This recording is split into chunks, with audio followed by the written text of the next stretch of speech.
Bienvenue dans Cinérama, votre pastille cinéma uniquement sur Télésud. On a un programme relativement chargé à l'approche des fêtes, alors ne perdons pas de temps. Moteur, action. On vous en a déjà parlé, la situation de l'industrie du cinéma est au point mort en France, entre incertitude et réouverture indéterminée des salles obscures. Ce qui n'a pas manqué de générer la colère chez les professionnels, qui se retrouvent méprisés par le gouvernement. Les cinémas et les lieux de culture en général sont en effet jugés comme non essentiels. Je me suis donc entretenue à ce sujet avec Amandine Larue, la directrice adjointe des cinémas indépendants parisiens, qui ont rédigé un communiqué pour exprimer leur colère face à cette situation.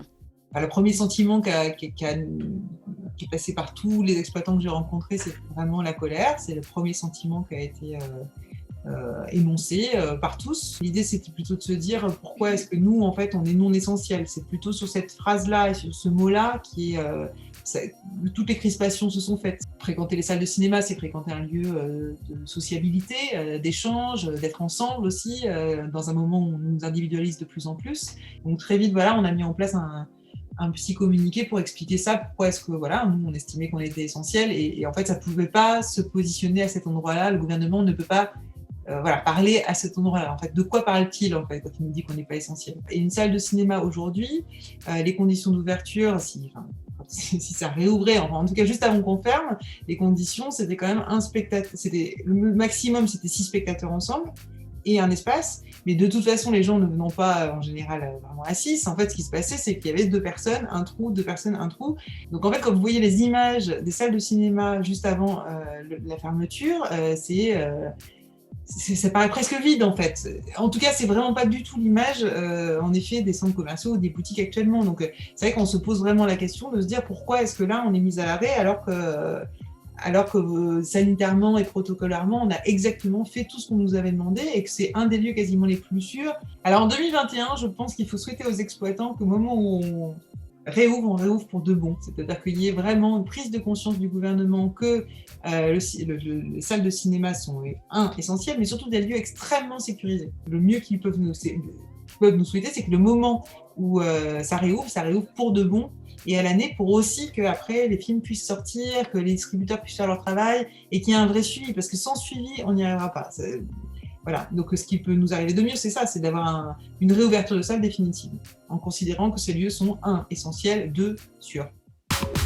On a aussi une information de la plus haute importance à vous partager à la rédaction de Cinérama. Le 18 décembre, c'est la journée internationale du pull de Noël. Et oui, qui dit décembre dit Noël, dit pull moche avec des rennes tricotées dessus. Du coup, à la rédaction, on est hyper content parce que non seulement on a pu ressortir nos pulls les plus moches, mais aussi parce qu'on a pu vous concocter un petit florilège de nos pulls de Noël préférés vus au cinéma. Finalement, l'esprit de Noël, c'est aussi simple que ça. On commence par le pull merveilleux de Kate McKinnon dans la comédie déjantée Joyeux bordel. Du motif aux couleurs bariolées, on est absolument fan. De quoi pimper un peu les échanges de cadeaux entre collègues et les pots de départ au bureau avant Noël. La nostalgie nous pique encore et toujours quand on revoit le pull de Noël de Ron Weasley lors de sa première année à Poudlard, l'école de sorcellerie. Qui ne rêvait pas d'avoir son initiale brodée sur un pull beaucoup trop grand et très connoté années 90 ? Un vrai rêve de Noël. Et bien entendu, le numéro 1 de ce top ne pouvait être que Colin Firth, le Monsieur Darcy de Bridget Jones. On aime tout dans ce pull, du motif hideux jusqu'au flegme avec lequel il le porte. C'est un perfect, un 10 sur 10.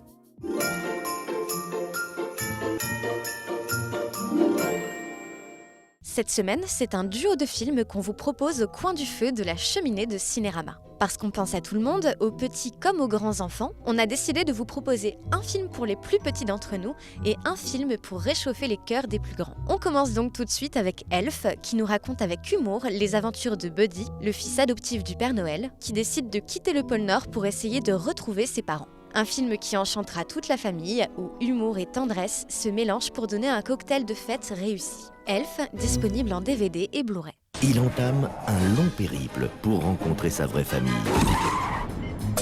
Rien ne l'arrêtera. il va découvrir la difficulté de s'intégrer et aller là où aucun elfe n'est jamais allé. On dirait un arbre de Noël.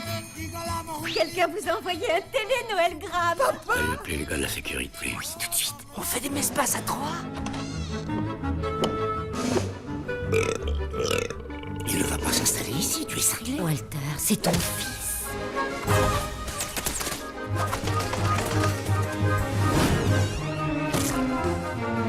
Le Père Noël arrive en ville. Père Noël! Oh mon Dieu! Pendant les fêtes, préparez-vous. Je le connais bien. Je le connais bien. Si tu te sens d'attaque, mon pote, traite-moi d'elfe rien qu'une petite fois. C'est un elfe en colère.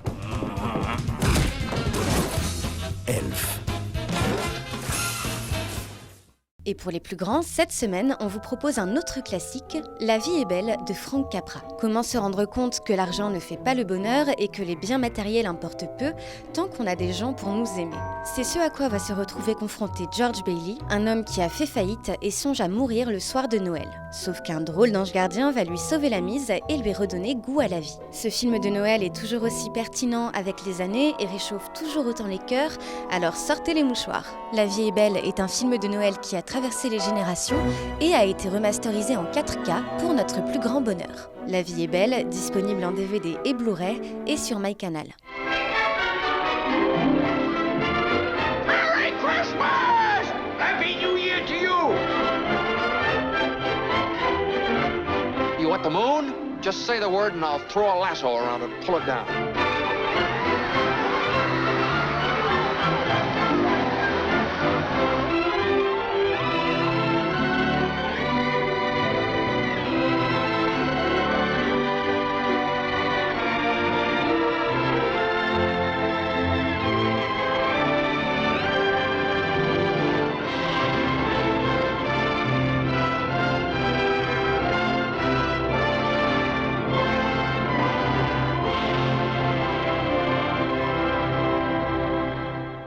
Cet épisode de Cinérama est terminé, merci à tous de l'avoir suivi. Toute la rédaction vous souhaite de tout cœur de joyeuses fêtes de fin d'année et on vous dit à la prochaine pour un numéro spécial Noël.